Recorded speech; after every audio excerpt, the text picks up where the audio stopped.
Internet, Eric here. Well, welcome to Shocktober. Welcome back to Shocktober. 13 days of Halloween. Next video I'm going to do is an anthology. I haven't done an anthology in a while. I think the only anthologies I've ever talked about were Creepshow. Not sure. But, well, I've talked about Creepshow 3, but we don't want to ever talk about Creepshow 3 ever again. Let's talk about what a lot of people deem the real Creepshow 3. Today's discussion video will be on Tales from the Dark Side, the movie. If you're new to my channel, welcome. I discuss plot spoilers, specific scenes, what have you. This came out in, I don't know, 1990. Basic plot of this film is, like I said, it is an anthology film, but we start out with one of the Lawrence brothers. It's not Joey, so Matthew. He's a paper boy. He's being held captive by Deborah Harry, who is a witch. She literally has him chained up, like chains and shackles and everything. And she's going to cook him for dinner, for like a party. So he's trying to bide his time reading from the book called Tales from the Dark Side. This was based on the 80s TV show, obviously. And what we have here, the anthology, is 3 different stories. And then we get the end. So the first story is, does it say on the back? First story is Lot 249. Basic plot of that one is Steve Buscemi is a college student.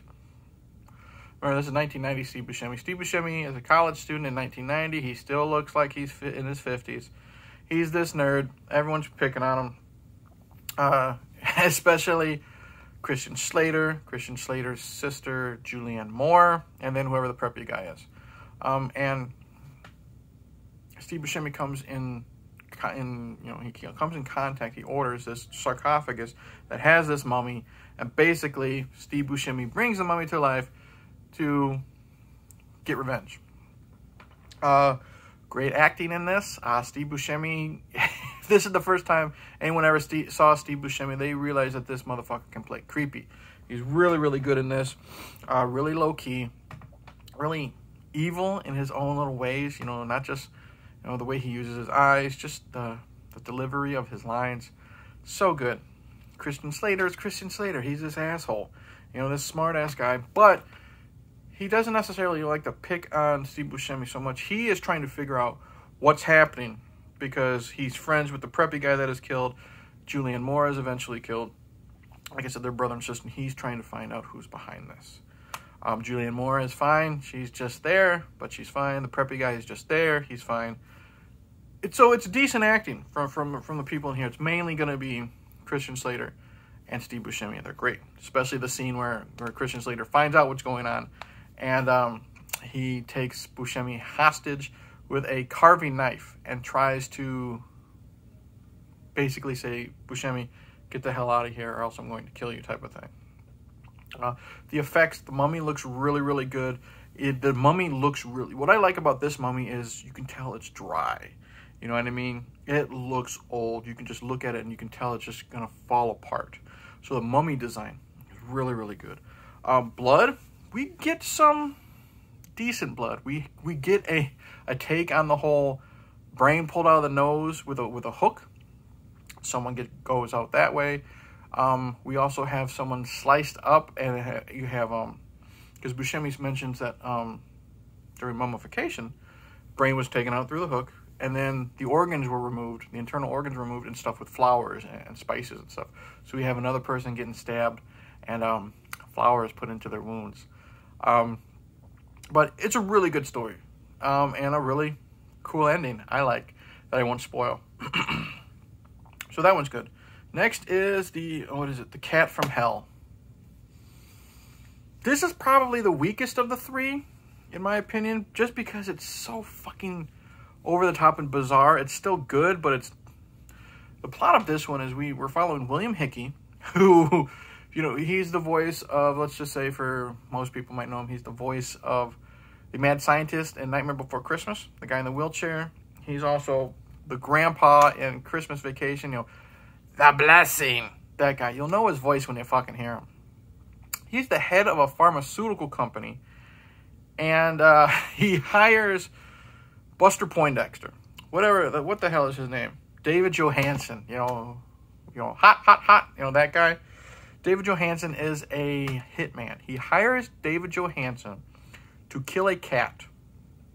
And the reason why William Hickey thinks that this cat needs to be killed is they experimented on cats when it came to testing out their pharmaceutical drugs. And this cat is supposedly like the representation of their guilt or whatever it is, you know, the evil that they've done. And this cat is coming back every day to kill, going after William Hickey, his butler, his two sisters in this mansion. Honestly, kind of like the last story, you're only really following two characters. We're following William Hickey for most of, not for most of it, for other than David Johansen, he's in it the most, I guess you would say. He's literally just an old man in a wheelchair with his gravelly voice. Nothing special. We're following David Johansen. Oh, I only know David Johansen from Scrooged, when he was the Ghost of Christmas Past. Here, you can buy his dangerous vibe here. That's what I really like. You buy that this man has killed people, and he doesn't put up with William Hickey's bullshit. He's like, I want to kill. You want me to kill a fucking cat? Whatever. You know, pay me my money. I'll do it.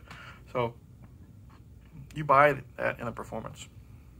Now, what I mean with over the top is he's trying to take out this cat with semi-automatic weapons, laser scope guns, all this stuff, and he can't do it. And I know it works with the story, but it's just so kind of goofy and bizarre. Like, you can't take your eyes off of it, but it's also kind of fucking dumb. However, I will say this, when David Johansen meets his maker, that's a definite shock moment. Really good use of practical effects, which I won't spoil if you haven't seen it. That scene has to be seen to be believed.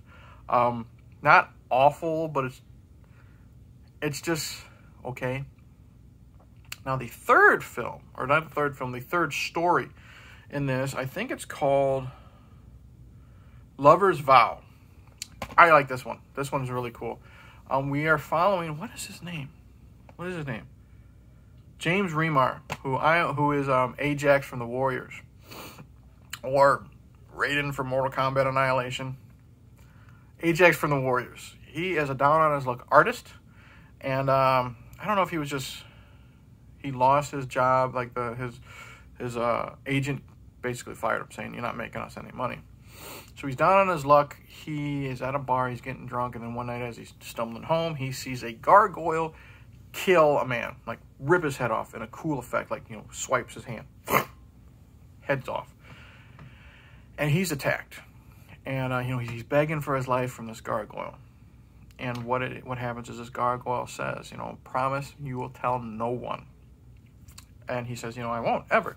And then in a cool, like, little horror movie way, the gargoyle says, cross your heart, and, like, whoosh, scratches him across the chest. And then the rest of this film is him trying to keep a secret from Raiden Chong, who ends up being his lover, his wife, mother of his kids. And, of course, obviously, you know how this is going to go. The promise is broken, and stuff happens. Really like the gore in this. Like I said, that head ripping effect is really cool. The gashes on the chest is good. There's a scene where the gargoyle bites somebody, done really well.